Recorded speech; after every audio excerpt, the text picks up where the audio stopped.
Today, I'm helping my mom coordinate moving my dad's things to the memory care unit where he is going to be moving into tomorrow. We hired this amazing company called Chaos to Calm, my mom that help with downsizing and moving somebody from a home into a smaller home, into a facility of some sort. And so today was that realization. Um, my mom will be moving later to independent living.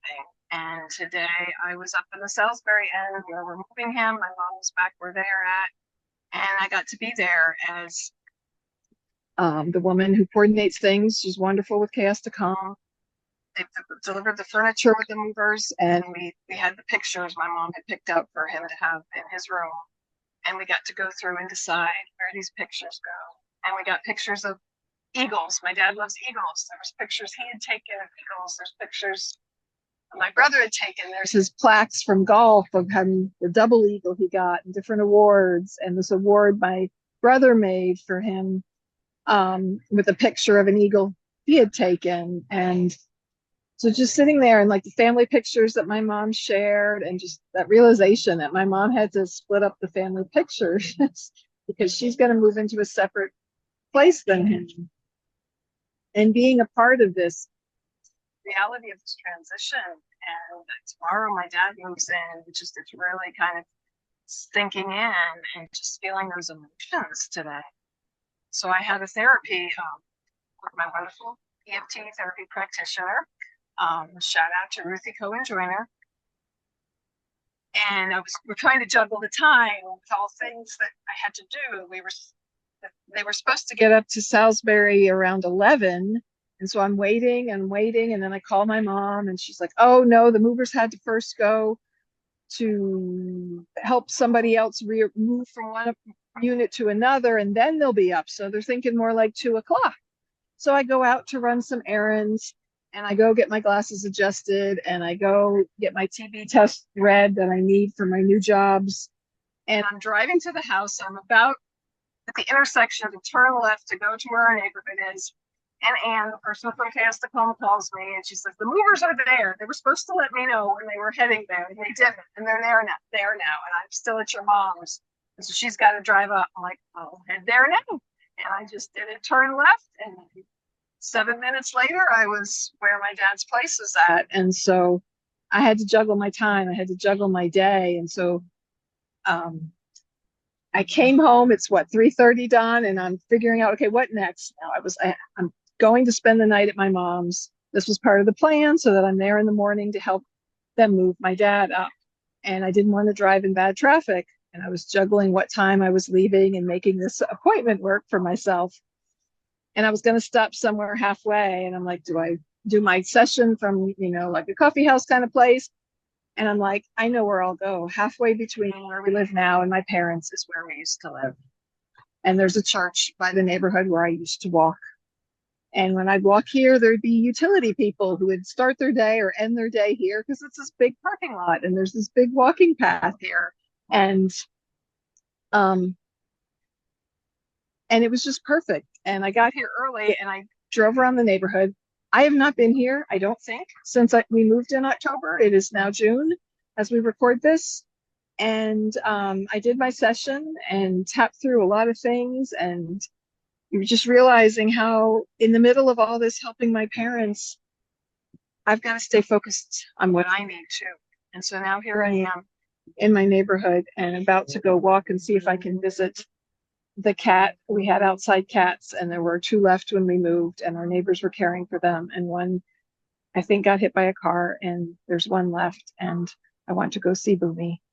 And nothing like a live right now story. Well, hello, this is Don. And this is Gina with Focused Healthy Family. And this is podcast number 122. And today we're kind of ad-libbing in a way because of all that's going on for us, and Gina, you're taking the I don't know if the brunt of it is the right way to do it, but memory lane transitions and grounding ourselves, caring for the caregiver. realizing I've got to take care of myself. And like I said to you today, Don, what I need from you is you to be here for me. I am supporting my mom, who's been my dad's caregiver, and stepping in to support them. And like, I need you to support me in doing that. And so we'll create a wonderful title for all of that. Yeah. Well, the other, what's I've been finding kind of interesting about this is that I'm kind of going through this for the first time too, and kind of losing a parent, and that mine is not anything really like yours. Yours, that's your, biological parents. For me, it's just my in-laws, but I didn't go through a lot of this as much as what we're going through with my parents. My father died pretty kind of quickly with the heart And attack. you were 17, so Yeah. yeah. And my sister had to really kind of deal with my mom's stuff. I didn't get as much involved in it as you're getting involved with your parents. So this is kind of an interesting experience for me. And I also, have some of the emotions are coming out because they, I've known them, not as long as you have, of course, um, but how many, 30 years, almost probably 31 years, really, in a way. And Yeah, because we've been married for 30 and we met what a year before we got married. A something year and like a that, couple months. roughly. Yeah. So yeah, So and your mom and dad were always pretty cool people to, I was really kind of blessed with having some great in-laws that we didn't have what I've heard other people talk about in-laws, and how they interfere, and they all kinds of different stuff, and we didn't have that. We had Your parents were, like I say, they were very good to us. They helped us out in so many ways. So to see, especially like seeing your father, going downhill like this is kind of tough, because I knew him as the vibrant man that he was, and well, well, and and as your father-in-law, he was sort of a father figure, right? He yeah. helped us when we moved. He helped us take care of things physically in the house. And Oh, yeah. Well, I remember, he saved us as far as when we did the kitchen. I don't know, we you and I, redid our kitchen at that house that you're going to be going around to. Um, and we ripped out that paneling, and I wanted to put drywall up there, and I would have put it up all wrong. Luckily, I talked to your dad like the night before, and the he said, "Oh no, you want to do it this way, and that the way he wanted to do it was the way to do it, and it really, if I would have done it the way I was going to do it, it would have been really messed up, and so well, he and then did. the hard part, the taping part, you because that was difficult, you paid the guy to do that, and then he didn't even do the best job. No, well, and your But dad, he worked, well, my dad's dad was a carpenter and built houses, and my dad learned from him. And my dad went on to be an engineer, but he learned a lot of construction from my dad and the furniture he made. And they built sheds together in at least one of the houses I lived in, if not two. Yeah, and so he learned that from his dad, and he helped you. Um, yeah, many times. I mean, it wasn't just one time, you know. He's always doing stuff for us. He was very and that was our vacation summer home, when we when they moved down to the lake. At the time we didn't have a lot of money to go do vacations, so that was kind of our vacation, and they did everything for us. It was so. well, and one year they went to Alaska, and so we went and used their house by ourselves and had a vacation with Yumi and Harrison. At the time, it was just Yeah, us and our oldest. And we had a couple nights all together at their house. And yeah, and plus all the family visits there and all the fun on the lake in his boat. And I just gonna step back and talk about just the emotional part of this as I was working with my coach. And she was asking me how I'm feeling and doing with things. And I started to talk about work and I started to talk about this other stuff. And she's like, but what about the feelings? And so it's just perfect that I'm here in this old neighborhood that we lived in for 22 and a half years. We lived in this side of Charlotte the whole time we raised a family. We, lived just down the road from here before we moved here. I lived not far from there in my first apartment in Charlotte. So I've been in kind of the same area of Charlotte the whole 32 years, going on 33. And so with my dad moving in this transition, like it just coming back here in this neighborhood, it's just that it pulls on that emotion because when we lived here, we were 40 minutes from my parents. And that's part of the reason they left when they had to leave the lake and the big house and they couldn't take care of that down outside of Columbia. They came closer to us and they moved into a 55 plus community that was about a 40-minute drive from us. And so we could be there frequently. And then when we moved, the new place checked almost all the boxes, but the fact that it was further from my parents and it's just so perfect where we're moving to because they're going to be close and it's going to be easy drives and less traffic and it's a whole new chapter. And yet I'm having a lot of emotions. I'm walking into the neighborhood here as we're talking, Don, and it's just a lot.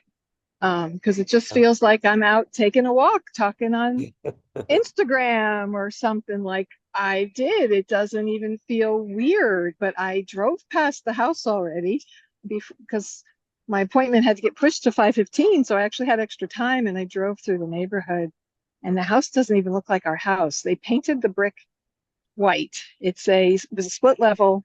It's still a split level with red brick and white siding. And now it's completely white. So it looks like this tall white thing. Yeah, it's very and different. it's kind of weird. It's kind of like, oh, that's where I used to live, but that's a different house. The neat part about, talk about but the neat part about it is we're now we sold that house to somebody that's going to put all new memories into it with the family and A young family with newborn and a young toddler. We moved in there with a 3.5-year-old. They've even shared with us some of the inside remodeling they've done, which is just amazing. And just driving over here, Don, that the light is already hanging at Arlington Church and Albemarle Road. oh yeah, It hasn't been activated yet. They've cleared out. There's a 55 plus community up here. Someone told me they're putting a Publix in. They've cleared the land out. It already looks different from October to June. Driving down Albemarle Road.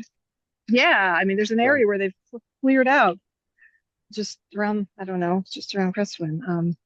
Yeah, it's already changing. And yet driving through the neighborhood, it's like, oh, same old bumpy roads, gravel, and where they dug it up to put drainage in, it's still all broken up pavement. And our interesting little neighborhood of houses ranging from almost 60 years old to brand new. One that has the memories of Boy Scouts and selling popcorn. We got to know so many neighbors because of that. Just raising our kids. Yeah. Abby was born here. Lexi was born here. Girl Scouts, popcorn, neighbors. I had a home birth for Lexi, and we had to do birth classes, and we hosted them at our house with our midwife. And I met. Oh, that's right. I forgot about that. And little did I know, someone else was using the same midwife, and she lived in my neighborhood, and I met her through that. And, yeah. So I'm walking down Southampton. This leads to Cumberland Drive, where we lived for 22 and a half years. And it's just, I think this is, part of what I would say is very important for you, for me too, going through these memories, having these memories when you're in this transitional time, the emotions. I think this is probably good, for anybody to kind of relive some of the memories when you've got a situation like this. And take time to stop and feel your feelings and give yourself space for that, because it's so easy to get caught up in the doing. I mean, it's only been 6-7 months since we lived here. It feels like 100 years ago in some ways. I mean, it feels familiar, like I was just here yesterday, but so much has happened between then and now. Mm-hmm. And you got to give our space for those feelings. And when you're so busy doing things, those feelings get bottled up inside, right? That's why people kind of sometimes explode when something happens to somebody and they're too busy taking care of things. And then there's that breaking point where those feelings come washing out and they need to be let out, because if you don't let the feelings come out, they go internal and they turn into disease and depression and physical ailments in your body. And, things happen. Um, and so it can be really tricky. Even someone like me who considers myself a feeling person and sensitive, my coach had to keep, but what are you feeling, Gina? Where, no, not everybody else. No, what are you going to do? How are you going to take care of everybody? No, what about your feelings? And had to keep bringing me back to that. And it's not the first time. And I'm going to wave at people like I live here because I still feel that. I feel so grounded in this neighborhood. If I see Boomy, um, that's what I want right now. I want to see our cat. When we left here, there were Are you on 3. our street? No, I'm still on Southampton. I'm walking slow. It's hot and I'm trying to Yeah, keep my no, camera that's all right. I steady. just curious I as was to, just, and so only Boomy is left of our outside cats, and we know our neighbors are taking good care of her. And I texted Helen, but I don't think she's messaged me back. Nope. She told me to let her know if we're ever in the area. That's our neighbor. And so I did text her just before I called you. And even though it's hot, I'm like, you know what? I'm going to park at the church and just walk through the neighborhood. Um, I and take the short circle instead of, I'm hoping Boomy comes out, and I'm not going to take any circle at all. I want to visit Boomy. I want to see this cat who showed up in our yard when she was less than a year with her mother, Noxie.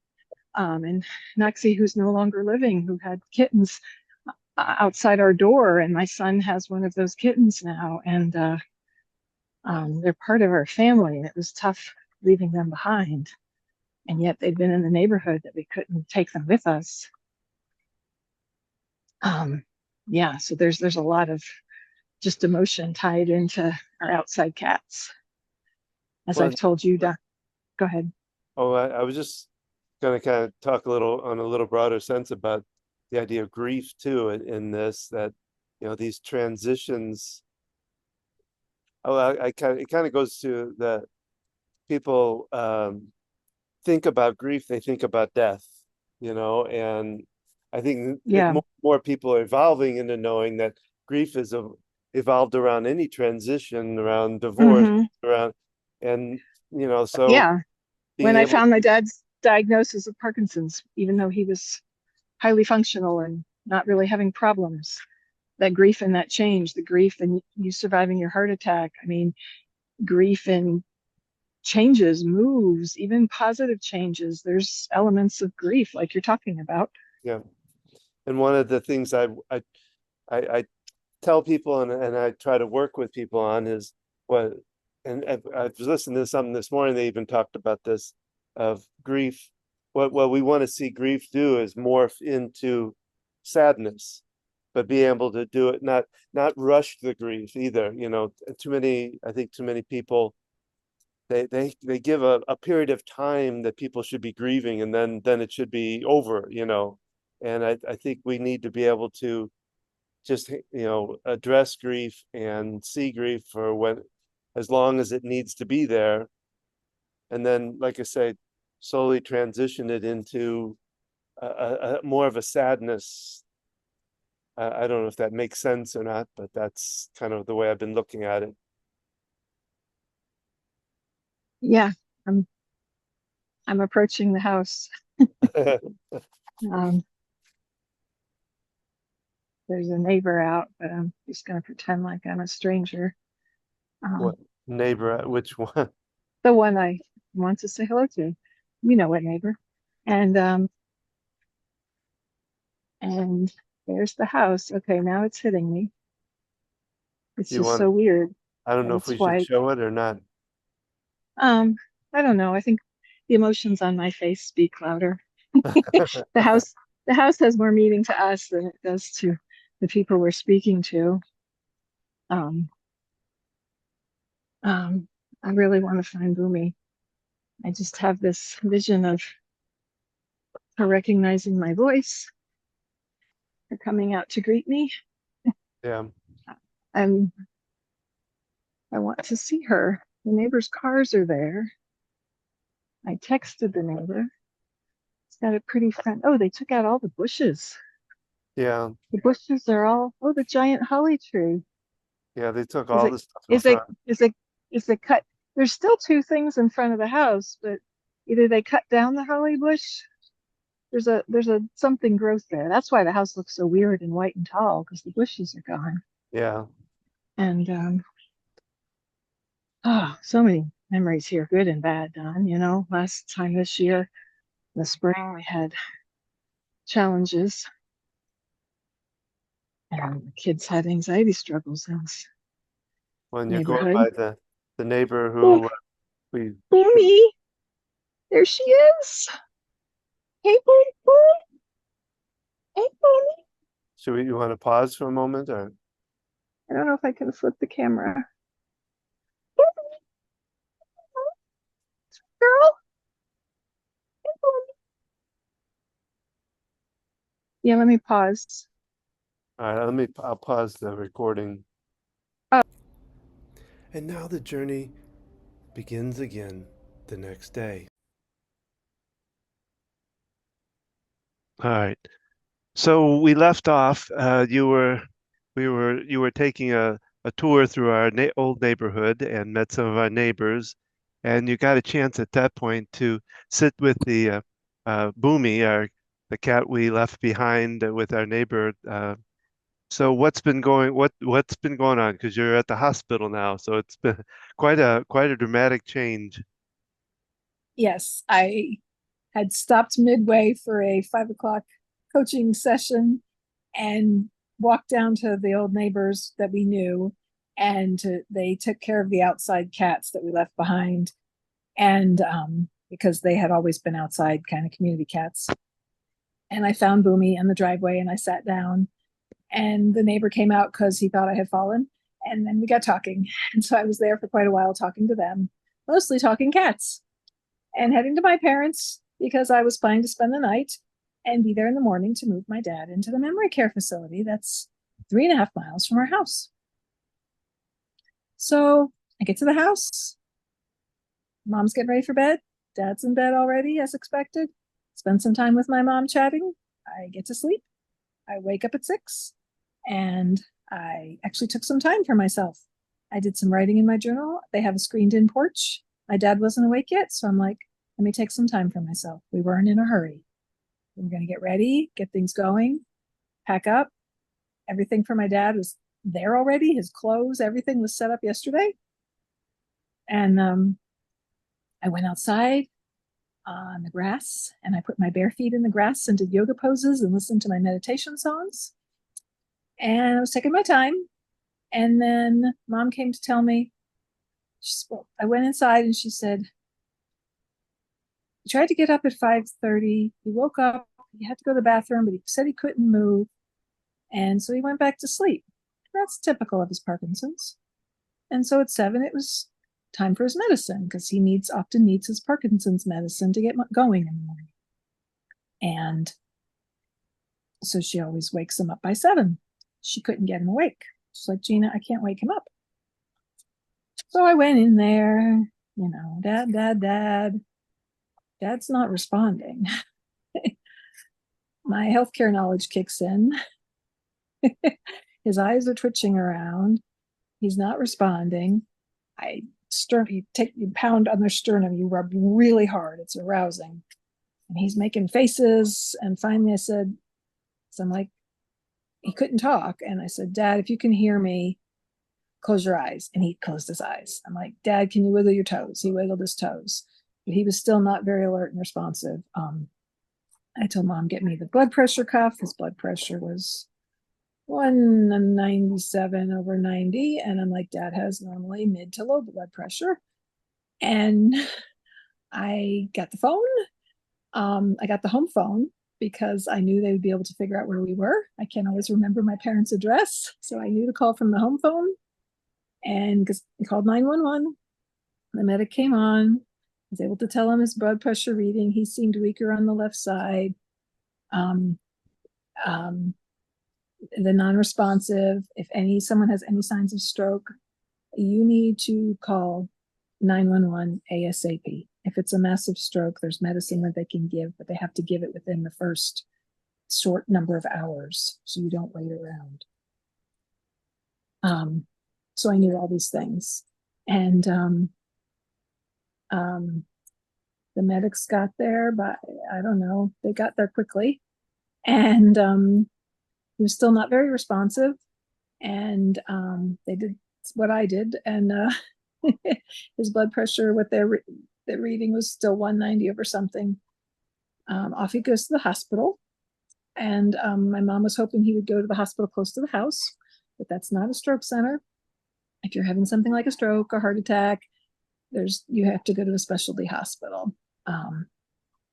So everything changed. We thought we were packing up to take him to memory care, and instead we were going to the hospital.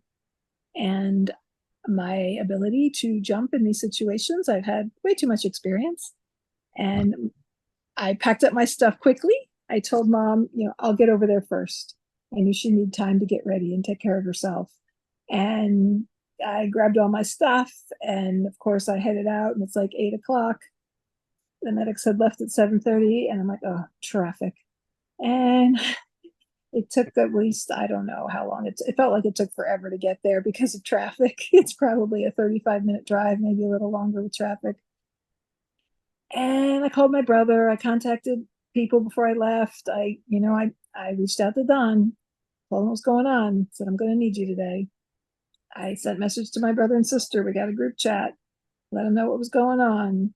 And then, like, I messaged my brother, I'm sitting in a stoplight, so I'm doing the voice to text, I won't say it, but hey, send a message to my brother. And I just said, Darren, call Mom, check on her. And so he saw that before he saw the group message. So he called her and talked to her, and so he could check on her. And so it's like, I knew, like, okay, what piece is the puzzle here? What needs to go on? Who can be supportive? Who can be helpful? Worrying about Mom and this. And luckily, Mom kind of stays calm through things. I don't know that she realized the severity that I saw. Knowing too much can be helpful. It also can be a curse. I know she was so grateful I was there because, I don't know. So he had some definite left-sided weakness. We got him into the emergency room. I got there.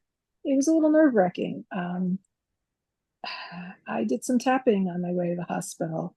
I connected on Marco Polo with my support group because, I knew the reality that could likely be, looks like a stroke, and it's something you can survive, and it's something you sometimes don't. And it was helpful that he was moving all limbs and responsive when we left, but that's no guarantee. And I let my feelings out. I cried, and it felt good because these feelings had been trapped inside of me through all this transition, through setting up his room at memory care just yesterday. That feels like a week ago. It was yesterday, right, Don? Yeah. And just, kind of hitting me, Dad's going to be living here, and he's not going to be living in the same building as Mom.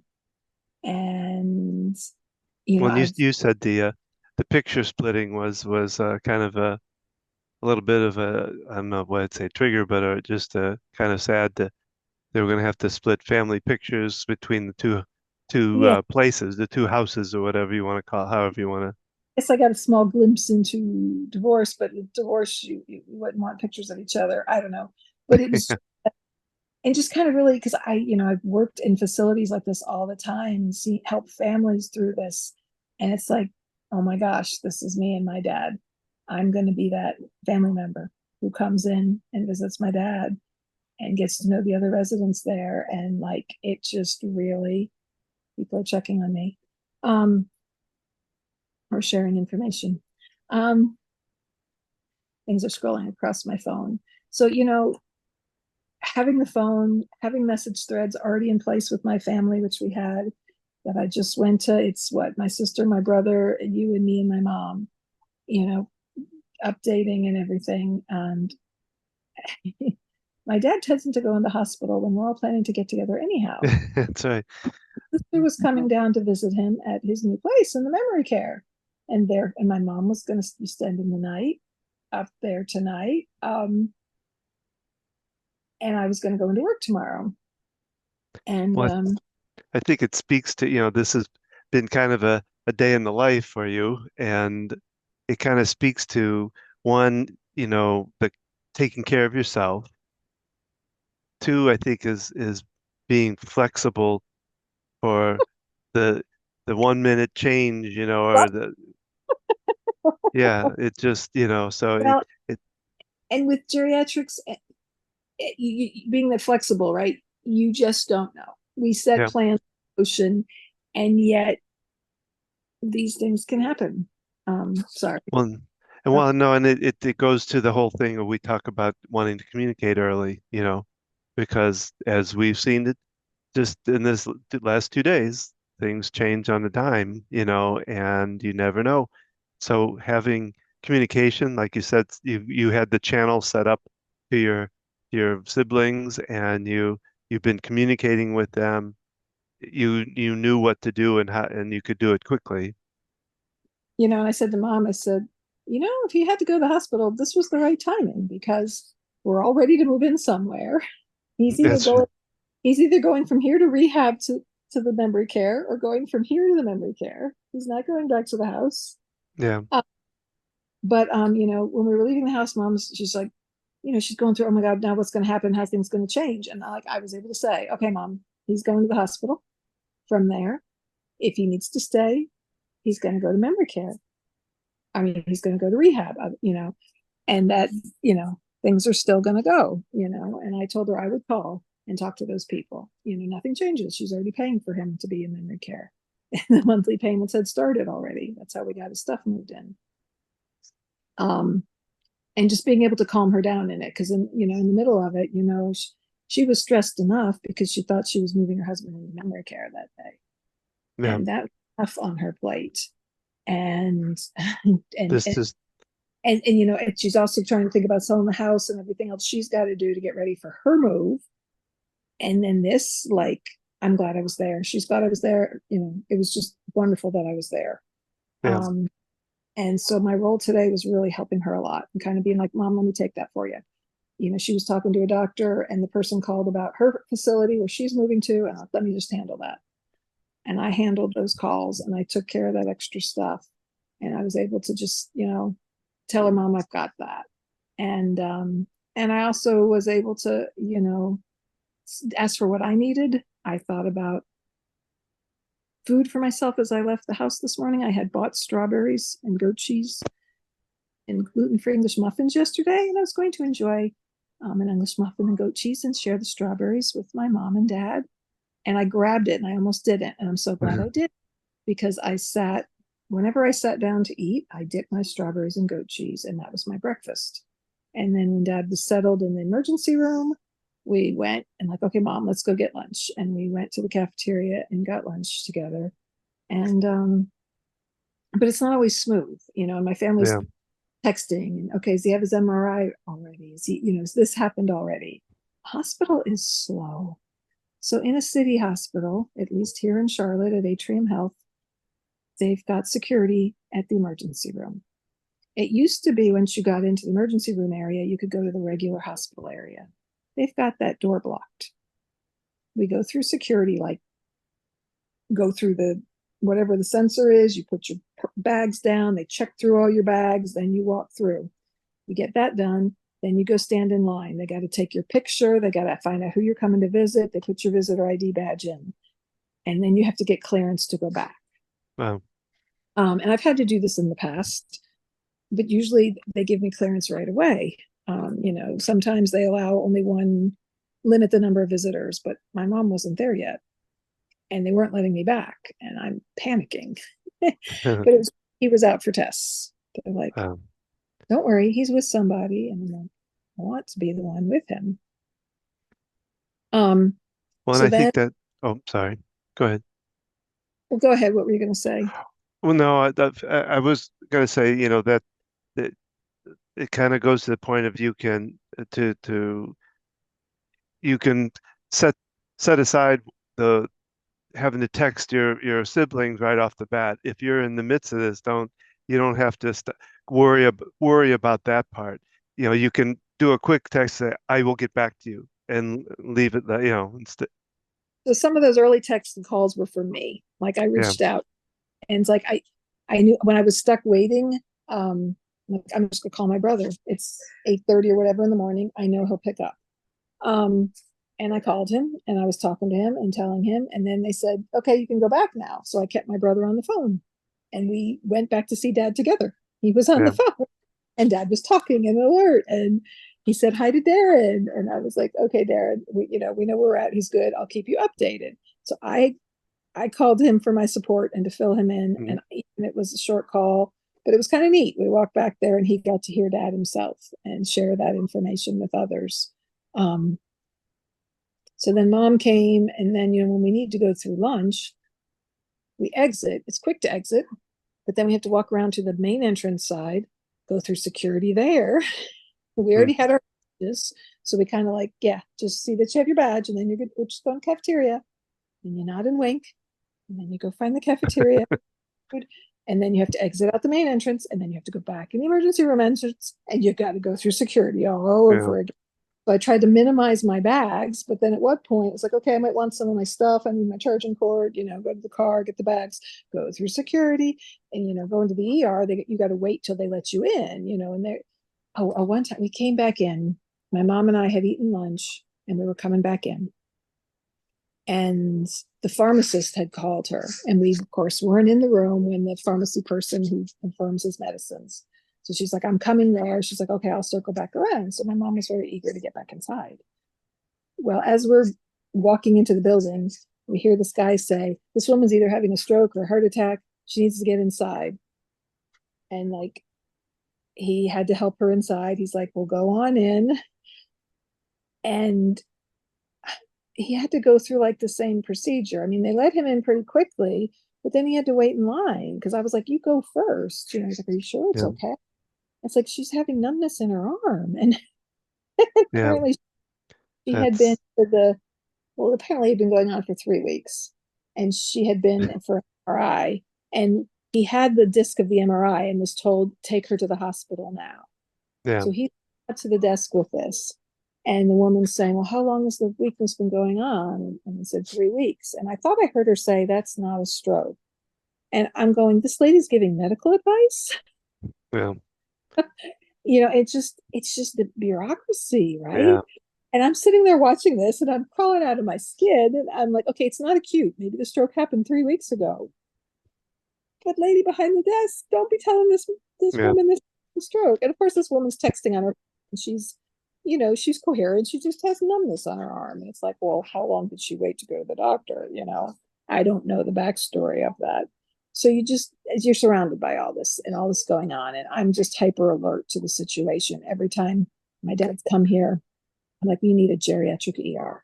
You have pediatric ERs, but you don't have geriatric. At least I'm sure there's some. I was going to look that up. Somewhere in the country there is one. And so I'm just very aware. And it's helpful that I'm aware of different things. I know the questions to ask. And yet I also know what problems could be happening. Also, he was in you a have an trauma. advantage. He was in a trauma room this time. He's not been in a trauma room before because came in as a possible code stroke or whatever. Yeah. But then as soon as he was stable, when you're stable in the ER, you don't get any attention. They were admitting him. Once they said you're being admitted, we got other people, and they have other people they have to tend to. And finally, they moved us out of the trauma area. It's a procedure. It's a procedure, and it's not as simple as you think. So So maybe just a moment wrap up of like this journey you've been over the last 2 days. Just some couple of thoughts about it, so we can kind of wrap this up. pure chaos, and who knows what's happening and go with the flow. That's my wrap up. There you go. There We you don't go. know what to expect. It is helpful to have someone who knows and has some information. It's helpful to have someone, and yet, if you have someone who works in healthcare and they're not right there, it can be helpful and it can be not helpful. Yeah. The person who's right there, front and center with things, you need to be patient with that person, even if you have more medical knowledge, because they're the ones in the moment handling it. And, if it's, if like in my situation, I needed to be there for my mom. My dad's been in and out of the hospital numerous times, and she used to be on top of everything and taking care of everything when he was, capable of Mhm. taking care of himself, and had back surgeries. And now it's been harder. Yeah. And I've So seen her had to step up more. And so I had to know what I had to do to help my mom. I had to know what to do to help me. And yeah. I knew from prior experience to say, Don, I might need you to make me a smoothie and bring me food. Reach out to me, check back with me, because time's going to get away from me. It's like I had to be conscious of, okay, mom, we need to go eat lunch now. Making sure we're being fed, making sure, if someone might just eat a bar, or they get, because we could easily get depleted. And it's so true. You've got to care for yourself to care for others. And it sounds cliche, yet when you're busy, when you're in that moment of urgency, some of the systems kind of shut down, and you don't Yeah. even think being hungry or thirsty, and you don't even realize it until you're exhausted. And there was a point tonight, my mom was going to stick around till the nurse came in. She goes, as long as I leave by 8, and it's 7:30, the nurse isn't in yet. And I'm like, Mom, why don't you head home? She's like, yeah, I'm tired. Yeah. And I So I was think able, it's a lot of asking. If you don't have the medical background, is just ask questions, even if you think they're stupid questions. Just ask them. Ask for what you need. Ask for, you have a know, note, have a notebook, be able to write things yeah, down, medication lists. You should have that information. If it's your parent, they should have a copy and be able to give it to you. My mom had that to be able to give to the medics. Of course, then the medic forgets to give it to the people at the hospital. And they said that have happened have all a the time. second copy. The medics asked my mom for the copy, and that would have been the copy she carried with her. Well, they actually went and found it. Yeah. But you have to keep persisting. You have to keep asking. And, everybody's doing their part. And yes, it's aggravating the way things work in the ER. And yet their job is just to attend to the emergencies and get Yeah. you trained into where you need to go. So if they're not paying attention to you, typically it means there's someone more urgent. It sounds awful. But it's what they call it, what they do before, like MASH used to have, they have beforehand, they would be checking people out and see who True. triage. Yes. Yeah. So, Yeah. anyway, So to wrap up, oh, I thought it's, that's what we were doing. it's a journey. I'm finally getting my thoughts together, Don. This is the first time I sat down in a comfortable chair Yeah. and took a minute. Dad's asleep.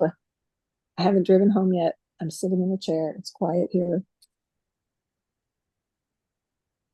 And knowing that things can happen and having plans in place, because things are not going to go as expected. And when they do, hooray. But it's like expect the unexpected, because the older we are, the more risk we are for different things, the more we have one condition. My dad had no history of high blood pressure, stroke, heart issues, none of that.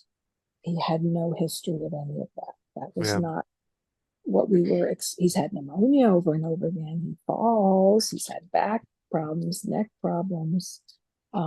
So, that's where it really helps to have those things in place, and to reach out and ask for the help, and find someone who can support you and then knows. Ask the OT. Don, when's our next Ask the OT? July 1st, 7 p.m. Eastern Standard Time. And that's our podcast for today. We hope that you've enjoyed it, our little journey through all kinds of memories and caregiving experiences. We'd love to hear from you. We'd love comments. Leave us a comment about what you think, what your thoughts are. Are you going through the same situation? We'd love to hear your story. If you like what you heard, you can find out more about our parenting coaching program, our consulting we do for people that are in this kind of situation. We have a podcast, our blog. We have Tuesday tips for parents. And they're all on our website, www.focusedhealthyfamily.com. You can find us on Facebook and Instagram. And again, at our next Ask the OT, again, July 1st, 7 p.m. And do reach out and connect with us, because I am putting together booklets of information. The first thing I am going to complete is kind of navigating this journey of hospital to rehab to home, and how that goes, because I have lots of information to share. I have a professional experience and personal experience. A lot of that. And around that, I am now doing consults with people. If you're in the middle of this, I am happy to consult with people either virtually or especially in person, or virtually, or both, or a combination. My knowledge of the greater Charlotte area, as far as specific facilities in that, is local, yet this applies to many different facilities, and it's often just knowing the questions to ask. So I want to help you with that. Come on to our Ask the OT, find our other podcasts around this topic, and also know that you can hire someone to help you in the process. Because remember, how we speak to our children today shapes their future, and it shapes ours when their children start to take care of us.